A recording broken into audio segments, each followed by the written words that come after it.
You still searching for your purpose? Are you treating your destiny like an escape room where you're running out of time to find the hidden key? Take a walk with me. We've walked the map for a long way now. We followed the river of your life. We've looked at awareness, the ability to see the pattern. We've looked at identity, the blueprint shaping who you become under pressure. We've looked at the mind, the narrator, turning your experience into a story. We've looked at your nervous system, the hallway monitor asking, should you be here? Is it safe for you to be here? We've looked at emotions, the alarms, the dashboard lights, the signals. We've looked at capacity, the container that determines how much of life you can hold. And then we looked at behavior, the evidence, the visible proof of the invisible system underneath it all.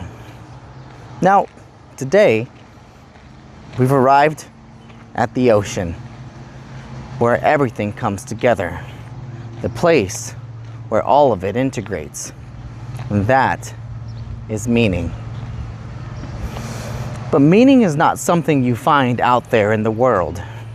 Meaning is what life feels like when the inside and outside of you finally stop fighting. If you look at modern psychology, they'll tell you that meaning usually comes down to three things. Your life makes sense, your life has direction, and your life feels like it matters. They call it coherence, purpose, and significance. And they're right. Those are three powerful pillars. Here's where the text usually leaves people wandering in the wilderness. But with that, an opportunity to find themselves within this vast frontier. Knowing what matters is not the same as having the internal architecture to live it. Most people, their current thought process is that meaninglessness is a spiritual problem.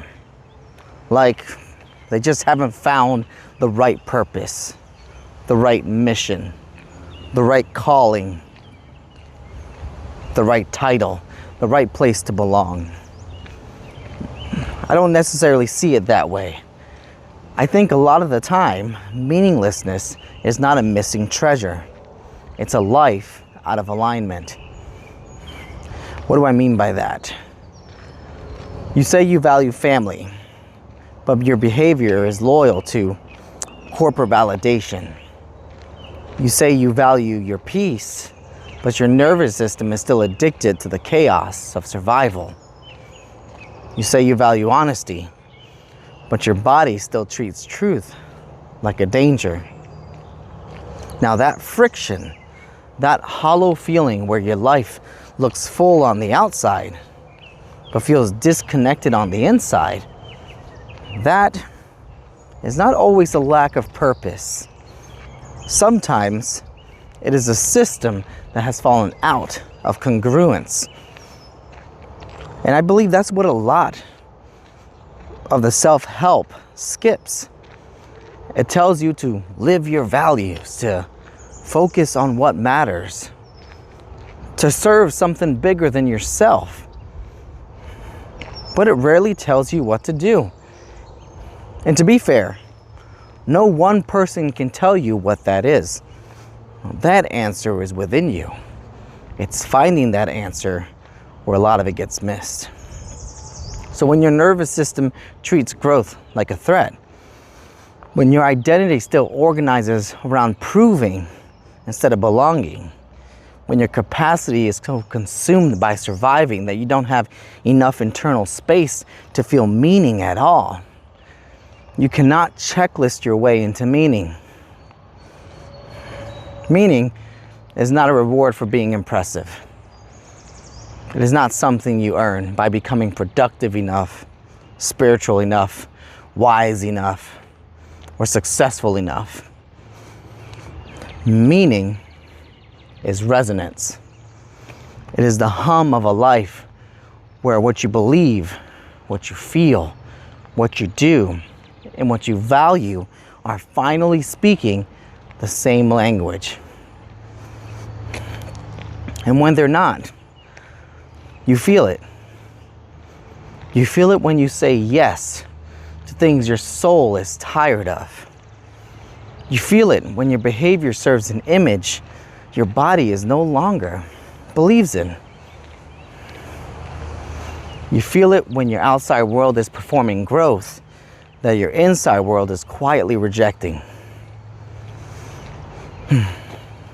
That's why people can look successful and still feel empty. That's why people can be admired and still feel lost. That's why people can keep chasing purpose and never really feel like they've quite found it.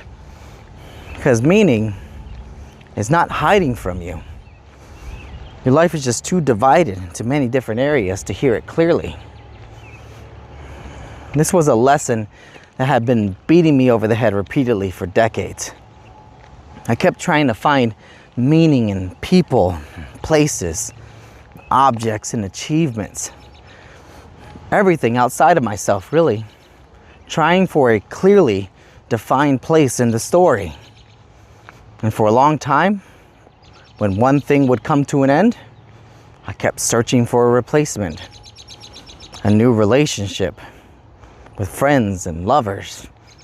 A new community with covenants and a sense of belonging.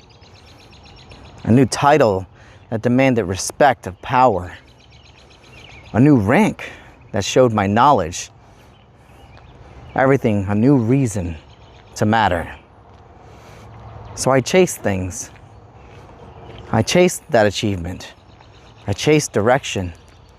I chased certainty. What I've learned is that you cannot build a meaningful life chasing external validation using methods that bypass yourself. That was the hard lesson for me.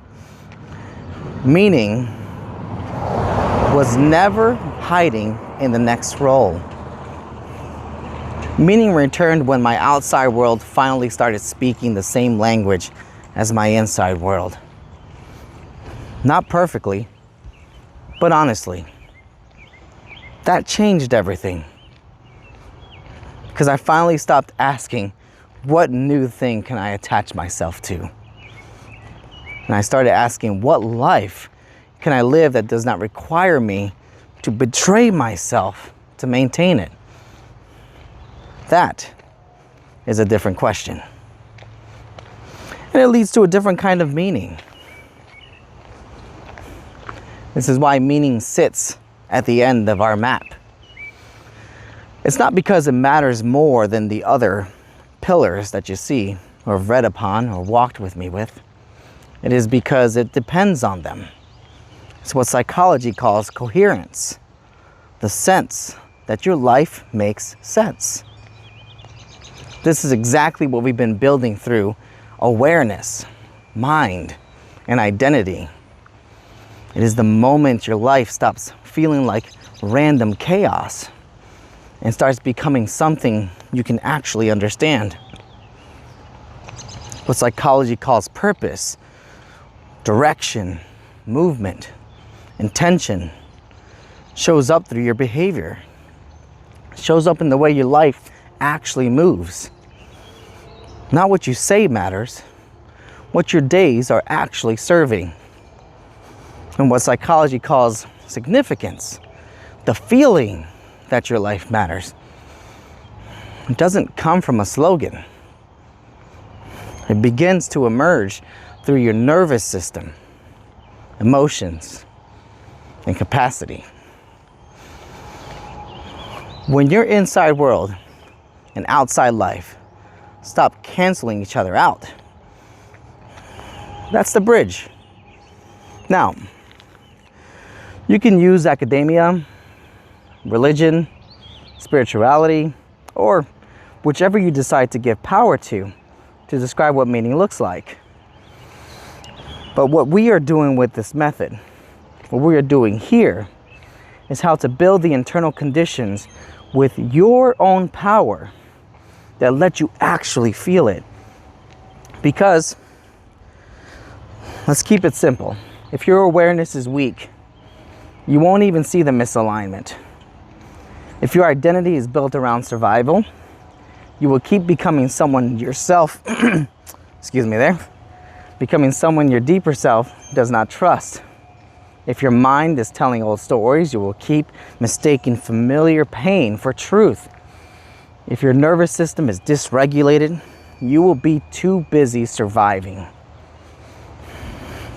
Too busy surviving to feel the deeper current underneath your life. If your emotions are unread, their messages get buried. If your capacity is too small, you won't be able to hold the weight of the life that matters to you. And if your behavior is betraying your values, your meaning gets choked at the surface. So no, meaning is not random. It's what happens when the architecture starts to align.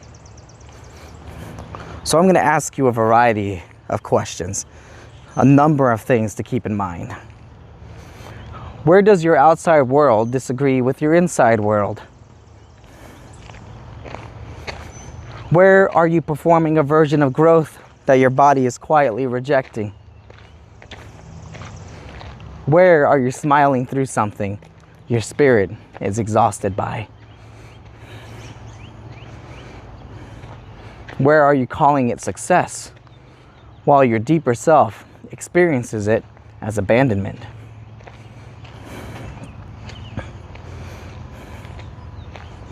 I'll ask it another way. Where is your life lacking coherence because your mind is still telling an old story?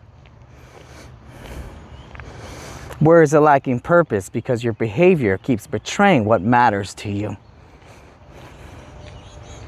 Where is it lacking significance because some part of you still does not believe you matter enough to live in alignment? Meaning does not require perfection. It does require congruence. It asks that person who looks in the mirror and the person who walks out the front door are becoming the same person. Walk with that. Because the places where you feel the emptiest, where your life feels the emptiest, are often the places where your truth has been the most divided. So, here's your exercise for this walk. And really sums up the whole season that we've been walking for these 8 pillars. I call it the congruence audit. So, number 1, name your values. Write down your top 3 non-negotiable values. Not the values that sound good, the ones that are true. Maybe it's honesty, freedom, peace, sovereignty, service, presence, love. Whatever they are, write them down. Number 2, read the receipt. Look at your behavior over the last 7 days. Not your intentions, the behaviors. The last 7 days, your receipt. Where did your time go? Your energy, your words, your attention, your body. What did your life actually serve this week? Because behavior is a lot of things, but it does not lie. Use the scientific mirror. Ask 3 honest questions. When we talk about coherence, does my life make sense to me right now? Or am I still living inside an old story? For purpose, does the way I move through my days reflect what I say matters? For significance, is the version of me I am living from rooted in worth or still organized around proving I matter? Number 4 requires you to find the disagreement. Compare your values to the receipt of your behaviors. Where does the receipt disagree with the values? This is not to shame yourself. This is just to tell the truth. Maybe you say you value peace, but your week was organized around urgency and chaos. Maybe you say you value honesty, but your behavior was built around avoiding conflict. Maybe you say you value freedom, but your life has been loyal to approval. That gap, that friction, that is where meaning gets choked. Number 5, trace it upstream in your river. Ask yourself, which pillar is hitting the brakes here? Is it my nervous system, scared of the conflict that comes with honesty? Is my identity still organized around being useful instead of being free? Is my mind telling a story that makes peace feel irresponsible? Is my capacity too low to hold the discomfort required to actually live this value? Find the pillar, or at least the strongest suspect. Make one upstream repair. Find the strongest suspect or the pillar. You don't have to try to fix your whole life today, but pick one place of friction, just one. Then ask, what is one small upstream shift that would make my outside world more honest to my inside world?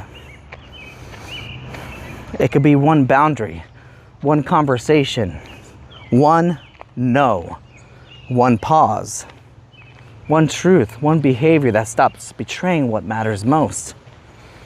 Because when congruence returns, meaning does not need to be forced. It comes back on its own. So, we're at the end of this trail, but the walk is just beginning. You have the pillars, you have the phases, you have the architecture. You are no longer moving blindly. You're no longer chasing every dangling carrot from a self-help world that profits off your confusion. You have the map now. And meaning is not waiting for you somewhere out in the distance.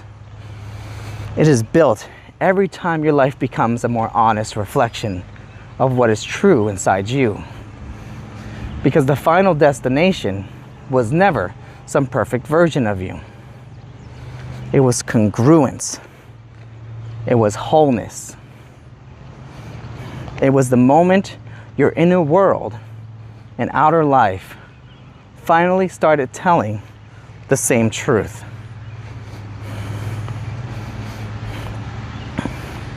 And one of those truths are, you can't change your life until you understand the version of you.